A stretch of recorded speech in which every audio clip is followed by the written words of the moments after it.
Hey fam, we're back from that lit art gallery, and we gotta spill the tea on what we saw today. Oh my god, the gallery was amazing. I'm so glad we skipped lecture today to go see it. Wait, stop. I loved it so much. It was so cute. All the pretty colors were so nice to look at. I especially liked Blown by Maha Smirker.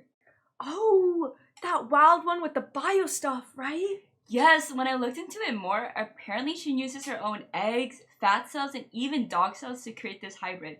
It's genuinely such a creative spin on expressing the social perception of reproduction and womanhood, which is deeply tied with misogynic rhetoric. No, yeah, to add on to that, as early as 14 weeks into a pregnancy, when the baby's sex can be identified, gender binaries and roles are placed onto the fetus, and thus limits the newborn self identity. So, seeing her work on a piece that advocates against these restricted roles is refreshing, especially using a medium like DIY bio, which is heavily dominated by masculine, Eurocentric, neoliberal forces. The art piece can deconstruct and redefine these regulations. Panda, how do you think it further challenges gender roles? That's a great question. Hmm. Blown challenges the preconceived notions that female bodies should conform to specific reproductive standards. It's all about female reproductive autonomy, which negates rigid expectations of cis women and assigned females at birth or AFAB bodies.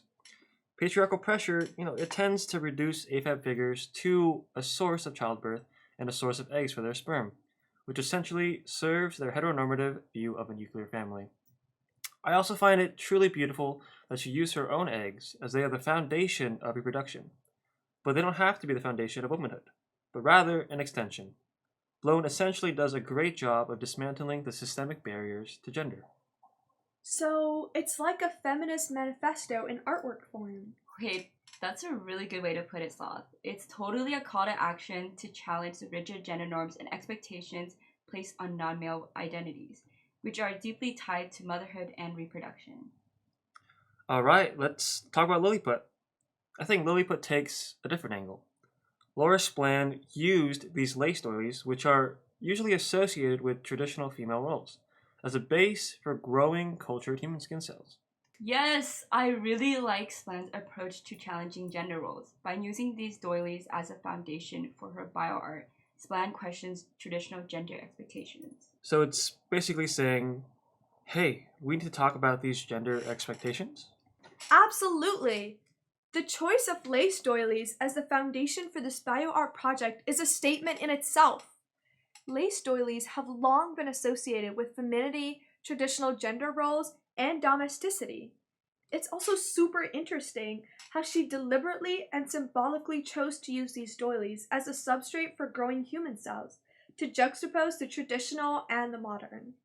You got it, Sloth. She not only successfully brings together two seemingly different realms, the traditional domestic world and the cutting edge biotechnology, but by incorporating these objects to a bioart context.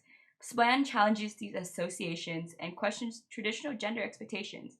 It highlights the objectification of femi identities to be innocent and proper in the eyes of cis white men. Not the best feeling when we're often subjected to adhering to the male gaze, sustaining efforts of submissivity to please men, conforming to the norm, and not radicalizing femininity.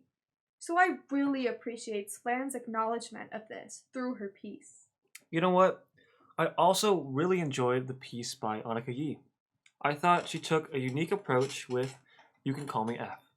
She used smell experiments to challenge our ideas about gender, race, and hygiene, and worked with 100 Asian American females who donated biological samples to create a collective bacteria based paint.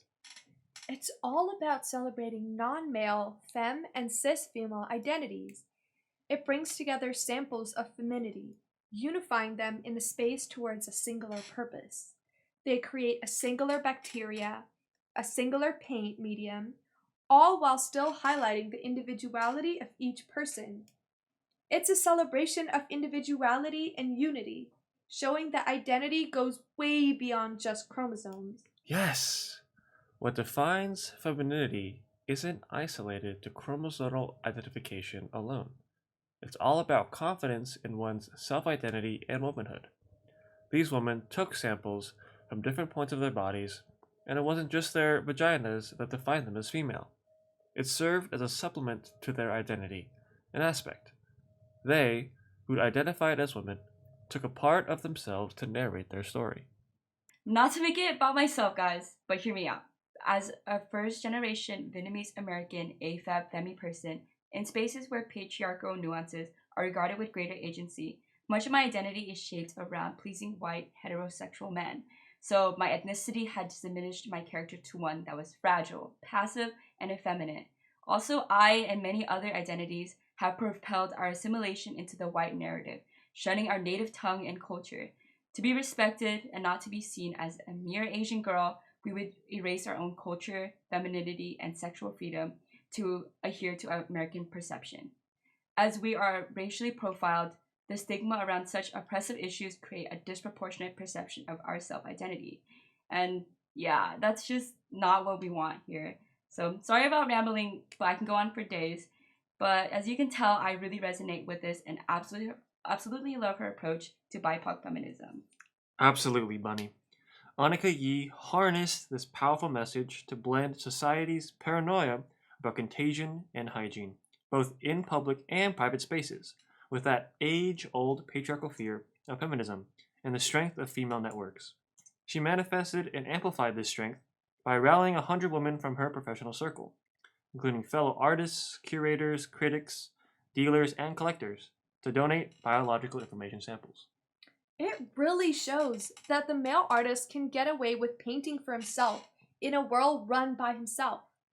At some point, the minority artist is asked for whom she is writing, and in answering that question, she must decide who she is by deciding between being minimized or to individualize identity of an ethnic minority or womanhood.